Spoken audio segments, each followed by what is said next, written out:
የዚህ ሰው ዕውቀትና ብልሃት ድርቀት ኢትዮጵያን እንደ አንድ ትንሽዬ መንደር ስሎ እጅግ በጣም የተሳለቀባት ኢትዮጵያውያንን አይደለም ከስር ያለውን ማህበረሰብ ተምረዋል አይሸወዱም ብለን የምናስባቸውን የሀገራችንን ታዋቂ ሰዎች ሳይቀር ድብን አድርጎ የሸወደ የሚሊኒየሙ ታላቅ በዘመናዊ ንግግር ሳክሰኛ ነበር። ዶክተር ኢንጂነር ሳሙኤል ዘሚካኤል። ሰላም ውድ የኔ በመንገድ ተከታታዮች፣ ሰብስክራይብ በማድረግ እና ደወሏን በመጫን የተለያዩ ድንቅ ታሪኮችን ለመከታተል ዝምድናችሁን ያጠናክሩ። ቤተክርስቲያን ውስጥ ገብቶ ሰብኳል። የሥራ ፈጠራ የቴሌቪዥን ውድድር ላይ እነ ዶክተር አቡሽ ጋራ ላቡ ጠብ እስኪል ተሟግተዋል። እነ የተከበሩ አቶ ሳሙኤል ታፈሰ የሰንሻይን ባለቤትን ለመዳኘት በቅቷል። በዩኒቨርሲቲዎች እየተዟዟረ የማነቃቂያ ንግግሮችን በማድረግ ሆዳችንን በተስፋ ሞልቷል። እንዲሁም ታላቅ ጭብጨባን በዩኒቨርሲቲ ፕሮፌሰሮች አስተናግዷል። በፖሊስና ህብረተሰብ ላይ ቀርቦ ሙያዊ ትንተናን አድርጓል። በሸገር ኤፍኤም ላይ ቀርቦ ኔልሰን ማንዴላ በደቡብ አፍሪካ ታላቅ አቀባበል እንዳደረጉለት ሰክሶናል። የባራክ ኦባማ የአፍሪካ ጉዳዮች ዋና ተጠሪ ነኝም ብሏል። የአፍሪካ ዴቨሎፕመንታል ኢንጂኒየርስ ኩባንያ ባለቤት፣ የዓለም አቀፉ ባለራዕዮች ክለብ መስራች፣ የንግድ ተሰጥኦ ውድድር አማካሪና ዳኛ፣ የቲቪና የራዲዮ ሆስት፣ በ35 ዓመቱ በአሜሪካን ሀገር ዶክተር ኢንጂነር ለመባል የበቃው ሐሳዊው መሲህ ዶክተር ኢንጂነር ሳሙኤል ዘሚካኤል።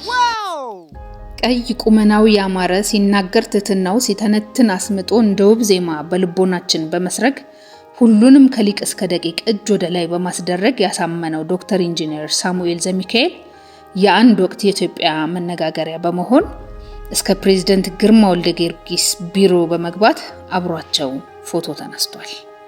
ወደ አዲስ አበባ ዩኒቨርሲቲም በድፍረት ጎራ ሲል ዩኒቨርሲቲው እስኪ እኔ ጋር ከተማረ ብሎ ተጠራጥሮ ዶክመንት በመፈለግ ፋንታ ይልቅስ የዩኒቨርሲቲውን አንጋፋ ፕሮፌሰሮች ሰብስቦ ካላንደር አዘግቶ ሌክቸረር በመስጠት አፍ አስከፈተ።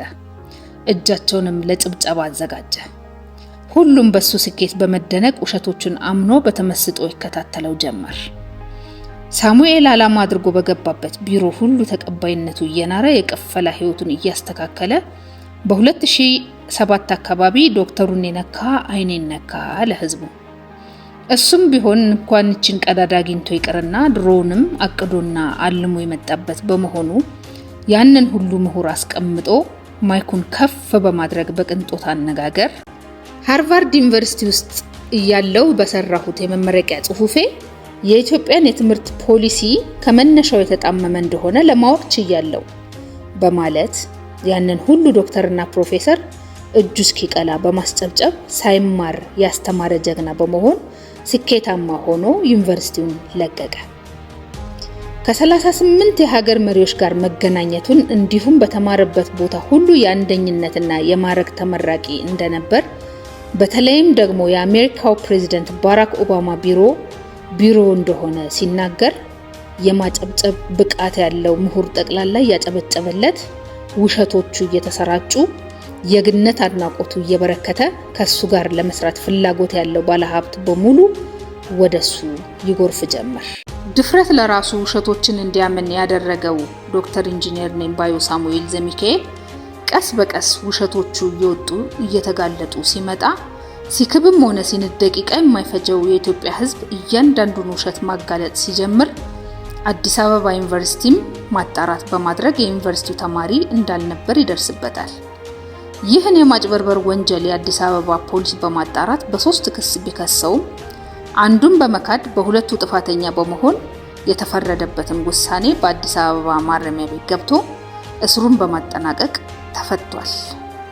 ሳሙኤል ከስር ከተፈታ በኋላ ታዲያስ አዲስ ላይ እንደቀረበው ከሆነ ታሪኩን ወደ ፊልም ለመቀየር የ150 ሺህ ብር ክፍያ እንደሚሰጡት ቢጠይቁትም ፈቃደኛ አለመሆኑን እና የራሱ ስራ ላይ መሆኑንም ገልጿል። ውድ የዚህ ቻናል ተከታታዮች፣ የዛሬ ፕሮግራሜን በዚህ አጠቃልላለሁ። ይህንን ቪዲዮ ሼር በማድረግ ቻናሉ እይታ እንዲኖረውና የተለያዩ ስራዎችን ይዤ እንድቀርብ የምትፈልጉትን ታሪክ ኮመንት በማድረግ የተሻለ ስራ ይዤ እንድቀርብ አድርጉ። ሰላም ለሀገራችን፣ ሰላም ለህዝባችን።